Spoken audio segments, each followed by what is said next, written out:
Bem, eu gostaria de tratar agora justamente da questão do nacionalismo. A gente tem que entender que o nacionalismo ele passou por profundas transformações aí nessas últimas décadas do século XIX e vai entrar pelo século XX, né, com essas características novas, né?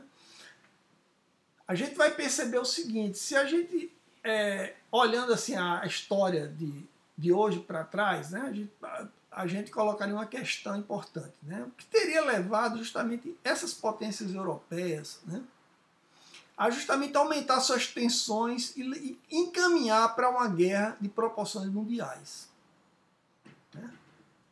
Essa pergunta é uma pergunta clássica que sempre que todo estudo justamente sobre a Primeira Guerra Mundial pergunta, né? Se pergunta, né? O que teria levado esse aumento das tensões, né? E justamente a não solução dessas tensões, né? Isso, de certo modo, é uma chave, é uma questão importante e a gente justamente precisa adentrar um pouco no universo do próprio nacionalismo para explicar um pouco desses elementos. A gente sabe que essas tensões elas não só estavam restritas a países europeus, né, mas também abarcou também países, né, na Ásia, como o caso do Japão. O Japão também foi uma nação justamente que embarcou, né, nessa política, vamos dizer assim, de tensões, né, de rivalidade, e justamente vai ser um dos participantes do conflito, do primeiro conflito mundial. Antes mesmo do conflito, o Japão já travava, né, uma guerra contra a Rússia, vai até vencer a guerra contra a Rússia, né, e mostrando justamente que essas rivalidades no campo das nações está levando, encaminhando para a busca de soluções bélicas, né? A forma de resolver essas questões era através justamente da forma militar da guerra, né? O Roosevelt vai justamente colocar essa mudança em relação ao nacionalismo ligado justamente a uma mudança do princípio do nacionalismo que vai se dar a partir da segunda metade do século XIX. O nacionalismo até então ele estava baseado numa ideia de que qualquer corpo de pessoas que se considerasse uma nação, ela poderia reivindicar um direito à autodeterminação. Ou seja, o nacionalismo era algo que, a partir de um determinado momento, um determinado grupo, eles poderiam reivindicar, né, essa ideia de nação, independente de qualquer relação cultural que houvesse entre eles, né? Mas aí o que acontece é que esse tipo de nacionalismo eles vão ser limitados justamente por uma outra construção que vai se tornar preponderante, que é justamente a nação, ela vai se basear agora nos elementos étnicos e linguísticos. Esses vão se tornar os elementos centrais para a formação da nação. Então ele vai dizer que cada vez mais o critério étnico-linguístico se torna um fator dominante para o nacionalismo. Ou seja, a nação ela é definida justamente pela essa unidade, que é a unidade tanto do ponto de vista étnico, de uma mesma etnia, quanto do ponto de vista de mesmo grupo cultural, uma mesma língua, né? Isso vai ser importante para justamente fortalecer dois grandes estados que vai se constituir aí nesse período, aí por volta de 1870, que é a Alemanha e a Itália, né? Então, cada vez mais os alemães que viviam em diversos outros estados, né? O principal deles a Prússia, mas não só o estado da Prússia, mas em outros estados, e os italianos que viviam também em diversos, né, estados, não existia ainda a Itália, né? Vão tomar a língua nacional não meramente como uma conveniência administrativa ou um meio de unificar a comunicação ampliada do Estado, nem mesmo como um plano revolucionário para trazer as verdades da ciência, do progresso e da liberdade para todos, nem como um veículo de expressão para a literatura de prestígio. O que eles vão transformar a língua era que a língua seria a única coisa que os fazia assim. Ela provinha como um dos elementos fundamentais para a criação do Estado unificado. Então a língua é o fator fundamental da criação do Estado, né? O elemento agregador. Né? Isso vai ser importante justamente porque é um momento justamente desse crescente apelo para as questões nacionais, né? E que vai extrapolar justamente até os limites dos próprios movimentos nacionalistas, né? Que vão se multiplicar. Né? Então você vai ter aí, né, grupos plenamente desconhecidos, como ele vai falar, né? Os armênios, os georgianos, os lituanos, os judeus, os macedônios, os albaneses, os rutenos, os croatas. Todos esses grupos que possuem uma língua comum, que possuem, às vezes, um grupo étnico comum, vão passar aí a reivindicar, né, uma nacionalidade. Né? Ou seja, a nacionalidade e reivindicar justamente um Estado. Não só a nacionalidade, mas reivindicar a partir daí um Estado. Né? Isso justamente vai aumentar os elementos de desagregação dos antigos impérios multiculturais, como nós vimos. Né? O Império Otomano, que era um império multicultural, onde havia várias nações no seu interior. O Império Russo, né? Que era outro império que também abarcava diversos grupos, diversos povos, diversas nações. E o Império Austro-Húngaro, também do mesmo modo. Né? Então, esses nacionalismos eles vão ser um fator importante na desagregação desses antigos impérios. Mas também no fortalecimento dos impérios que são impérios já nacionais. Né? Então, essas tensões elas vão se tornar fortes aí. No caso do nacionalismo, ele vai ganhar também entre os movimentos de direita, que vão cada vez mais se tornar importantes nesse contexto, a marca da xenofobia política. Então, os movimentos de direita, eles não querem só fortalecer a nação através da ideia do nacionalismo, mas justamente eliminar aqueles que não fazem parte da nação. Então, cresce essa visão xenófoba. Né? Então, todos aqueles grupos, aquelas populações que não fazem parte daquela mesma língua ou daquela mesma etnia, elas não deveriam estar mais presentes dentro do próprio Estado. Então, justamente, isso vai causar um problema sério que vai se desembocar na Primeira Guerra Mundial e depois da guerra. Né? E o outro fator que o Roswell chama importante, né, nesse contexto é justamente a própria democratização da política. Né? O próprio Estado, a própria administração do Estado, justamente vai se caracterizar, o Estado moderno, como um Estado que vai influenciar, mobilizar, né, esses seus cidadãos. E esses seus cidadãos são justamente cidadãos que possuem essas características do Estado, né, nacional, né, que seriam as características étnicas e linguísticas. Associada à questão do nacionalismo, aí a gente vai chamar a atenção para um outro aspecto que vai marcar esse período do qual Roswell justamente vai chamar a atenção, e outros autores também, que é o imperialismo. Né?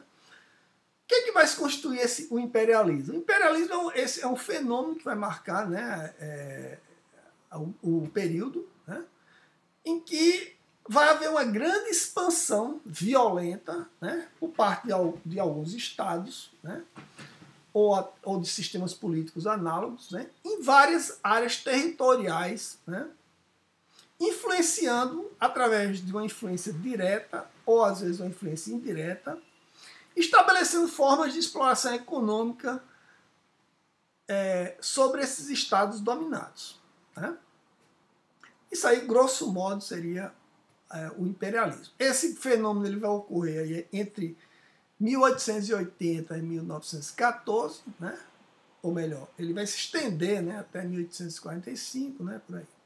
Mas é justamente nesse período que se vai dar o grande momento, né, de expansão, né, imperialista.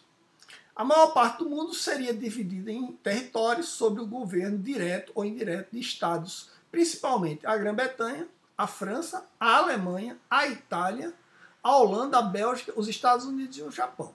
Né? As áreas que vão estar em disputa nesse contexto é justamente a África e o Pacífico. Né? A África, de certo modo, ela vai ser totalmente dividida. E aí vai ter a divisão da África, né? É uma corrida, aí por volta de 1870, 1880, uma corrida para a África, né? E em meados de 80 há a chamada, né, Conferência de Berlim, que justamente vai estabelecer os contornos e as divisões feitas justamente no território, no continente africano. Né? Então, essa África ela vai ser dividida entre o Império Britânico, o francês, o belga, né? O alemão, o português e, marginalmente, o espanhol.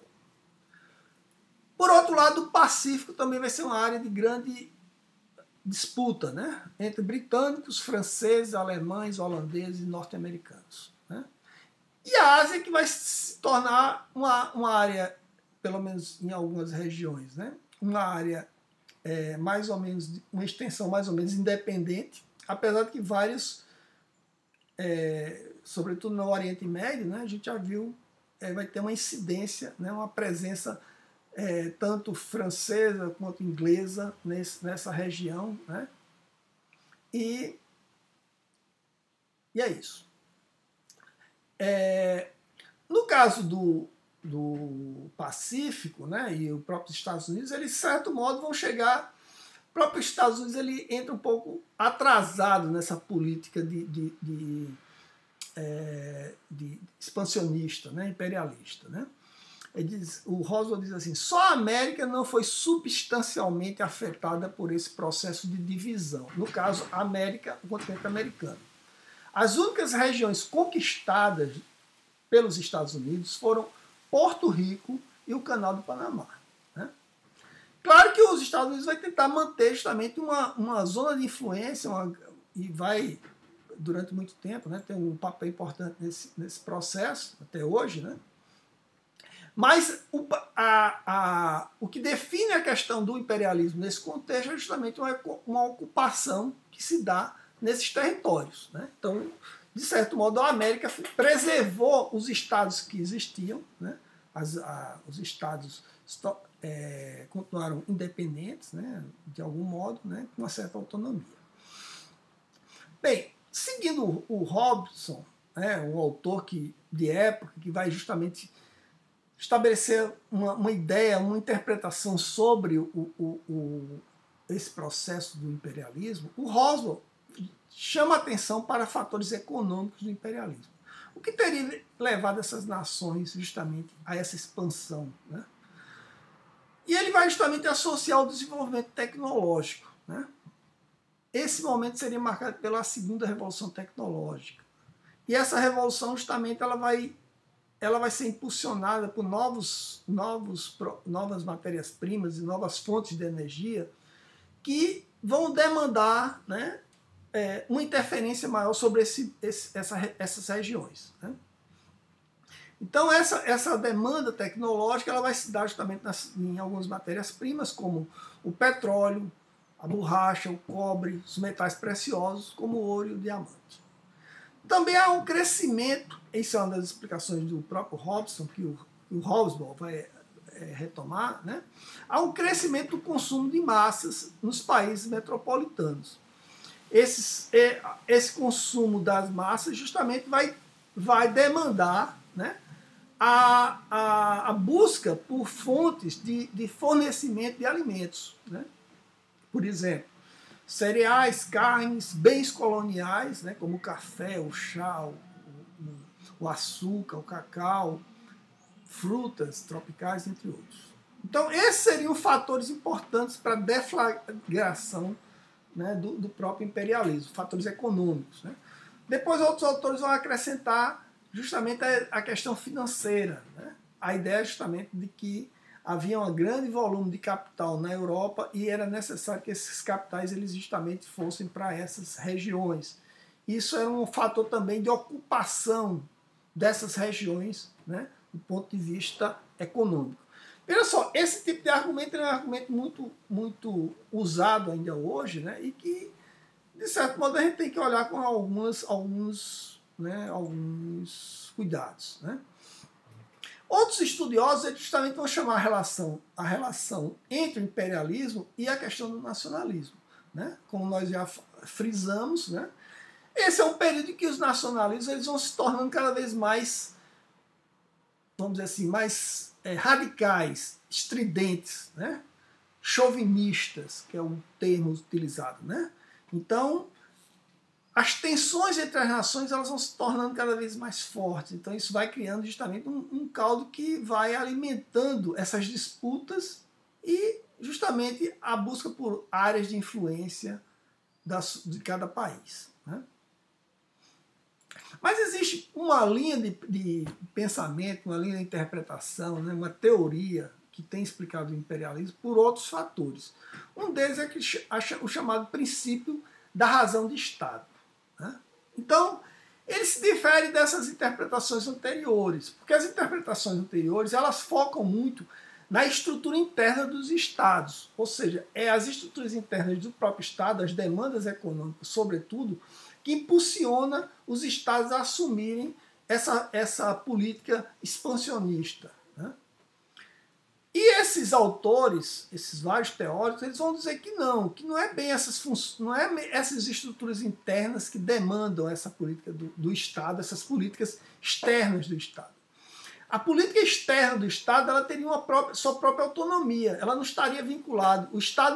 A política externa do Estado não seria apenas vamos dizer assim, um instrumento das necessidades internas econômicas de um país. Ela teria outras funções, outros papéis, sobretudo papéis políticos. Né? Então, o que explicaria justamente essa corrida expansionista nesse contexto? Né? Esses autores vão justamente assinalar que é um contexto marcado por uma anarquia, uma certa anarquia, uma anarquia internacional. Né? A gente tem que entender justamente nesse contexto, né, que aí a partir já das últimas décadas do século XIX, né, a Grã-Bretanha, que tinha sido a senhora toda poderosa nos anos 60 até os anos 70, ela começa a dar, né, sinais de cansaço. Né? Por outro lado, outras nações estão emergindo e com muita força. Né? Nações importantes e que vão ter papel político e de poder muito forte nesse contexto. Entre elas, né, a Alemanha, né, e outras forças regionais, forças, né, como a própria Espanha, a Itália, né, e outras regiões do mundo, como o Japão. Né. Ou seja, aquela política, aquele período em que a Inglaterra, a Grã-Bretanha foi toda poderosa, que estabeleceu uma pax, né? Um período de paz, né? Um período de paz duradouro, desde a época das guerras napoleônicas, desde a época em que houve, né, toda uma aliança, né, que derrotou Napoleão e impediu justamente uma quebra da estrutura da ordem, né, europeia. Então, desde aquele período, houve, apesar de algumas disputas locais, regionais, que a gente vai ver, né, de algum modo, houve um certo abrandamento dessas disputas e houve justamente o predomínio da força, do poder, né, da inglês. Mas aí, se aproximando do final do século, esses processos eles começam justamente a modificar, eles são modificados. Né? Tanto a unificação alemã quanto a unificação italiana vai criar dois novos países, né, que têm um poder importante aí e que vai se tornar cada vez mais, vamos dizer assim, redefinidor das relações dos estados do próprio continente europeu e fora dele. Então, isso vai criar justamente uma espécie de vácuo de poder, uma espécie né, da falta de uma hegemonia, vamos dizer assim, de um país sobre os demais. Né? E é nesse contexto justamente que os autores vão argumentar. Ele diz assim que este quadro seria responsável, esse quadro, né, de desequilíbrio de forças, né, entre as nações europeias, né, esse quadro seria responsável por impelir todo o Estado, em especial as grandes potências, a reforçar incessantemente, por necessidade de segurança, o próprio poderio, mesmo mediante a conquista territorial, onde e quando se ofereça a ocasião e a possibilidade, para prevenir a intervenção das potências concorrentes. Então, essa explicação para o processo, né, de expansão colonialista, né, de domínio territorial sobre essas várias áreas fora da Europa, né, justamente se dá nessa necessidade, né, frente justamente a uma instabilidade política, né, a uma espécie de, os autores chamam de uma anarquia, de uma falta de uma ordem estabelecida, né, imposta ou não por uma nação, ou pelo acordo de nações. Isso cria uma situação de, vamos dizer assim, insegurança entre as nações, e a melhor forma de garantir a segurança é justamente se fortalecendo diante dos seus opositores ou diante dos seus concorrentes. Essa é uma explicação interessante, né, para se pensar um pouco nas disputas políticas entre as nações e justamente fugir um pouco daquela visão que quase sempre é muito marcada por um certo economicismo, né, que ainda é muito presente, né, em algumas teorias.